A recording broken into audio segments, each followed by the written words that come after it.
Futuros probables. David Holgren. Parte 3. Colapso. Para una minoría de intelectuales y ciudadanos comunes que descartan por improbable una tecnoexplosión o una tecnoestabilidad, el futuro esperable pareciera ser algún tipo de crisis que conduzca a la implosión y colapso de la civilización. La afirmación de sentido común de que todo lo que sube tiene que bajar tiene alguna veracidad, pero varios factores llegan a la gente a saltar a la conclusión de que el escenario de colapso es inevitable sin detenerse a pensar en las posibilidades del descenso. En primer lugar, hay una larga tradición de milenarismo en la cultura judeocristiana que periódicamente lleva a predicciones sobre el fin del mundo tal como lo conocemos, basada en la idea de que nuestro mundo actual está ya, por decirlo de algún modo, fundamentalmente estropeado. La naturaleza sencilla y generalmente errónea de las anteriores predicciones conduce a la cautela a la hora de considerar las actuales predicciones sobre el fin. La fábula del chico que gritó "ahí viene el lobo" es citada a veces para sugerir que las preocupaciones actuales son también falsas alarmas, pero esta historia tiene además el efecto de inmunizar a la sociedad contra las evidencias. La explosión de una pequeña dosis de mileniarismo genera resistencia a los efectos de dosis mayores. Irónicamente, el punto es que la amenaza del lobo es real, pero nadie se da cuenta, debido a las anteriores falsas alarmas. Otro factor que refuerza esta tendencia a la creencia en el colapso es el rápido ritmo del creciente cambio cultural y la perspectiva muy cortoplacista de la gente moderna. A pesar del enorme aumento en los conocimientos sobre el pasado lejano, la vida en las ciudades y suburbios, rodeada de tecnología y sostenida por los ingresos confiables y el endeudamiento, son aspectos normales de la civilización para muchas personas en los países ricos. A pesar de que estas características solo surgieron en la segunda mitad del siglo XX, si la futura transformación viniera a barrer este modo de vida, muchas personas verían en ella el fin de la civilización. Incluso si estos cambios fueran bastante modestos, desde una perspectiva histórica, por ejemplo, es evidente que un retorno a las condiciones de la Gran Depresión no sería el fin de la civilización, pero la idea de cualquier descenso del actual pico de riqueza representa el fin de la civilización. Está muy ampliamente difundida. Tal vez esto deje la naturaleza egocéntrica de la mentalidad moderna, por la cual consideramos nuestra propia supervivencia y bienestar como algo más importante que como tal vez lo sintieran las generaciones pasadas.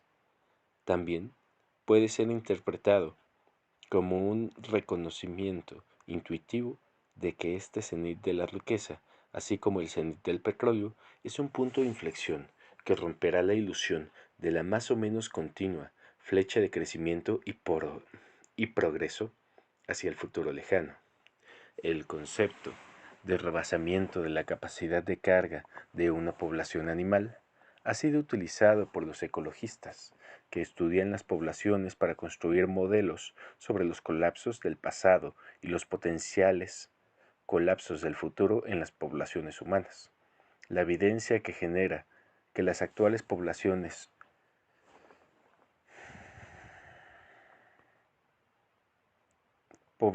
humanas, por no hablar de las futuras, no podrían mantenerse sin combustibles fósiles es sustancial. La experiencia histórica de la peste negra y otras epidemias muestran que las sociedades pueden sobrevivir a una caída repentina y pronunciada en la cantidad de seres humanos, incluso si como consecuencia de ello deben pasar a través de grandes cambios y reveses. Debido a que en la actualidad los sistemas humanos son de un alcance y una integración mundiales, los colapsos más limitados y regionales de las economías y las civilizaciones en el pasado no son necesariamente un modelo de escala.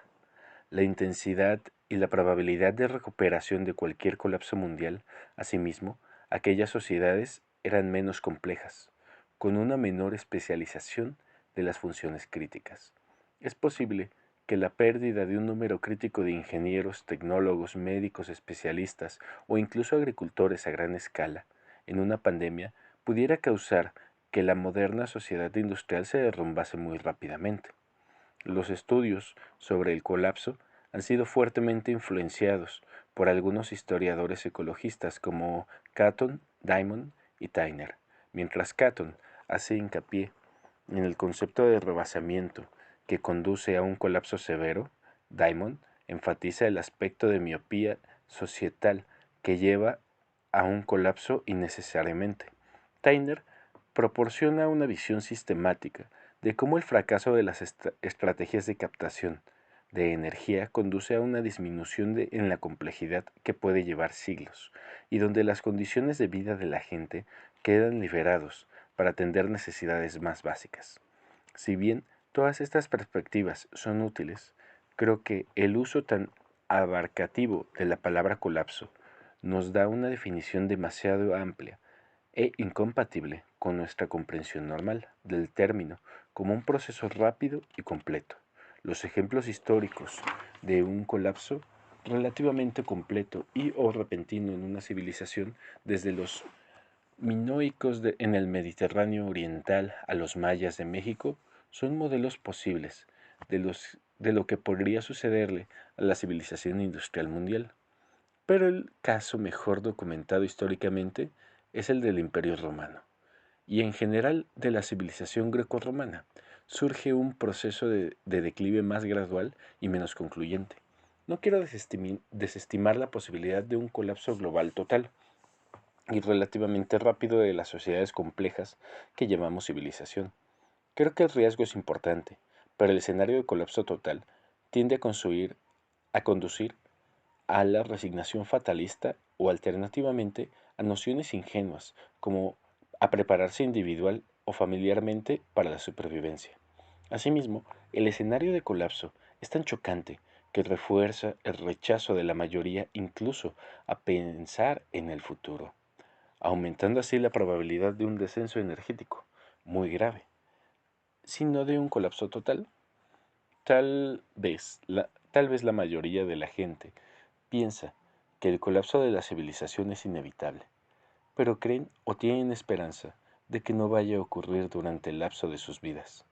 Una evaluación más realista de las posibilidades y las respuestas adaptativas al escenario de colapso solo es posible después de una profunda y detenida comprensión de las diversas posibilidades y probabilidades del escenario de descenso energético a largo plazo.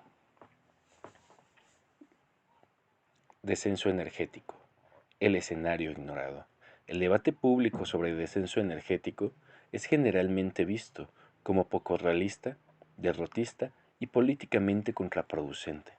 A pesar de que muchos activistas que promueven estrategias de sostenibilidad reconocen en privado que el descenso energético es tal vez inevitable, quiero ampliar el enfoque sistémico sobre las transiciones energéticas en el futuro, centrándome en el más ignorado de los escenarios a largo plazo, por las siguientes razones. No tenemos que creer que es un escenario particular. No tenemos que creer que un escenario en particular es probable antes de hacer preparativos serios.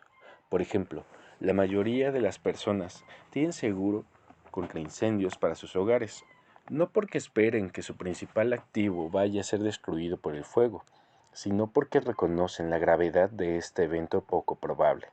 Del mismo modo, el escenario de descenso energético, por su propia naturaleza, requiere una mayor previsión y planificación proactiva para evitar consecuencias catastróficas que los escenarios de crecimiento de la energía o de equilibrio dinámico. La rápida acumulación de pruebas sobre el cambio climático y el cenit de la oferta del petróleo mundial, por citar dos factores más importantes, hacen crecientemente probable algún tipo de descenso energético a pesar de la profunda negación estructural y psicológica de estas evidencias. La probabilidad de los principios y estrategias permaculturales, no necesariamente bajo ese nombre, pueden dar forma a un amplio rediseño societal y a la reorganización en un futuro de descenso energético. En tanto este escenario es aquel en el que naturalmente se destaca la permacultura, es lógico que quienes están comprometidos con ella piensen más profundamente acerca del descenso energético.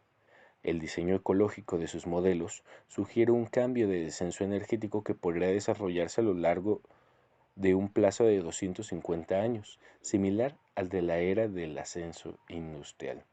La evidencia histórica muestra un proceso de descenso que podría implicar una serie de crisis que den lugar a transiciones paulatinas, a través de fases de consolidación y estabilización que podrían ser más o menos estables durante décadas, antes de que otra crisis desencadene otra caída y a continuación otra reestabilización.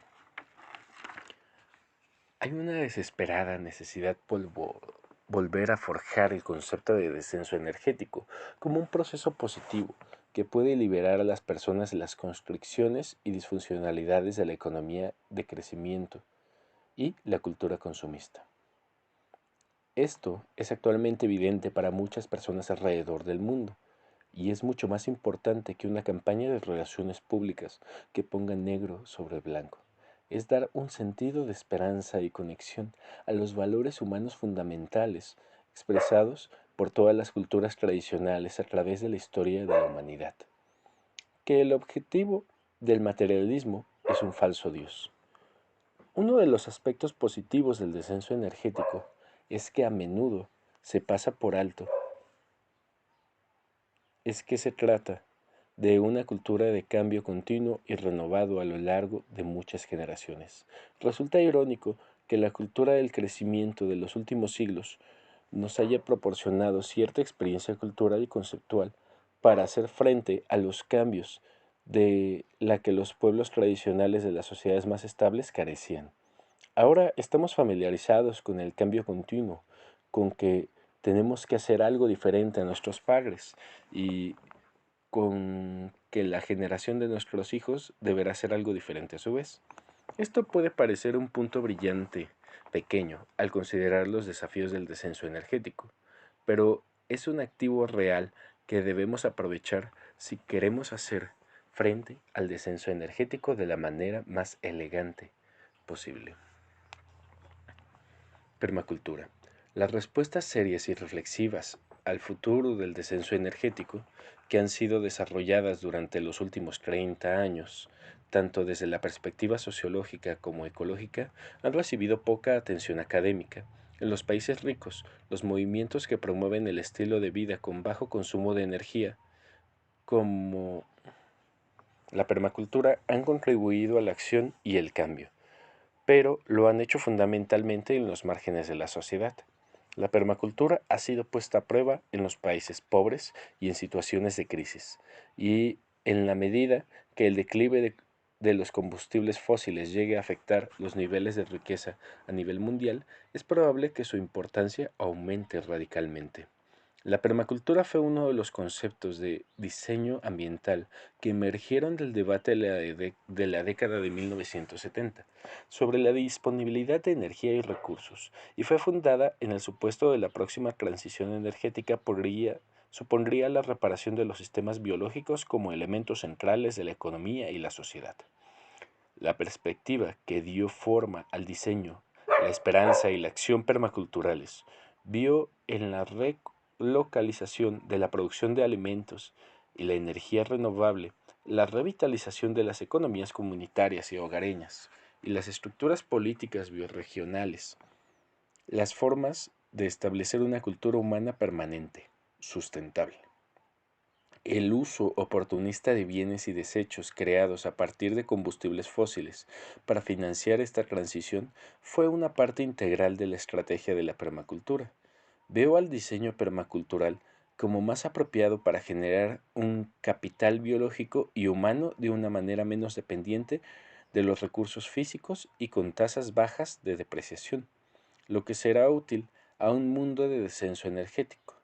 En mi libro Permacultura y Principios y Vías más allá de la sostenibilidad, he explicado en el título, en términos de un futuro de descenso energético que socava las nociones sobre el equilibrio dinámico inertes a la mayoría del pensamiento sobre la sostenibilidad e incluso de la permacultura. La permacultura se ha propagado en todo el mundo, pero ha tenido un extraordinario, tal vez único papel en Australia, como un concepto, como una colección de estrategias de diseño y como movimiento ambiental. Una definición se incluye en el diccionario Macquarie y es casi como una palabra común ampliamente conocida. Como marca registrada, lleva incorporada una gran cantidad de buena voluntad, pero también mucho lastre, y que generalmente es marginalmente considerada en la toma de decisiones de los círculos políticos y de planificación.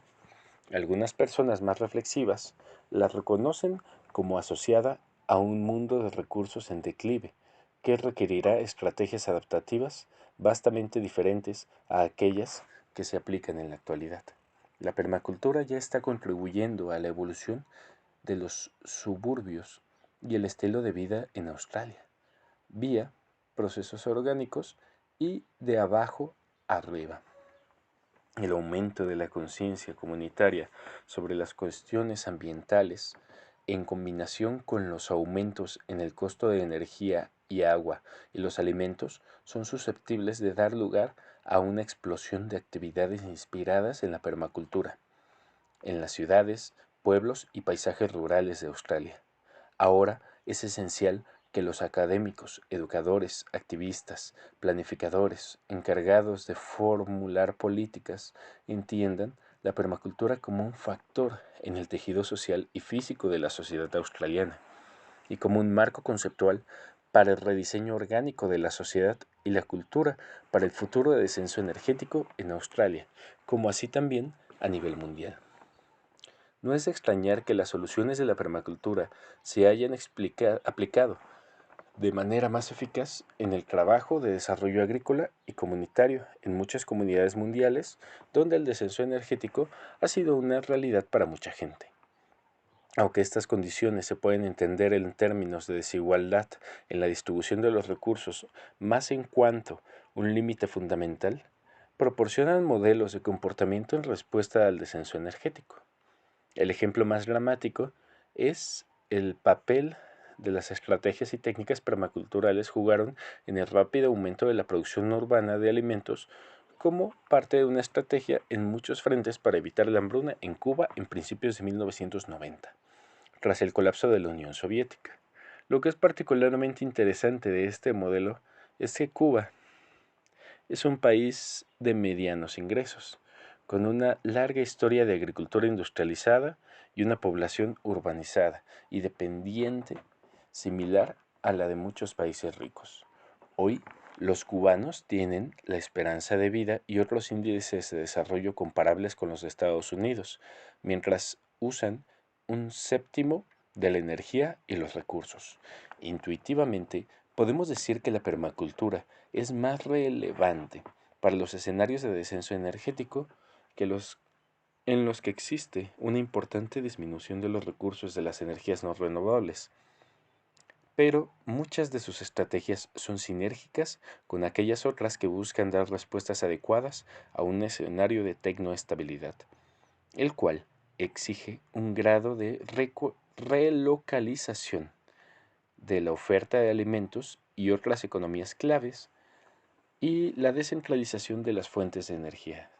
A veces, la permacultura es entendida como un sencillo regreso a las pautas tradicionales del pasado y, en consecuencia, es criticada como poco práctica.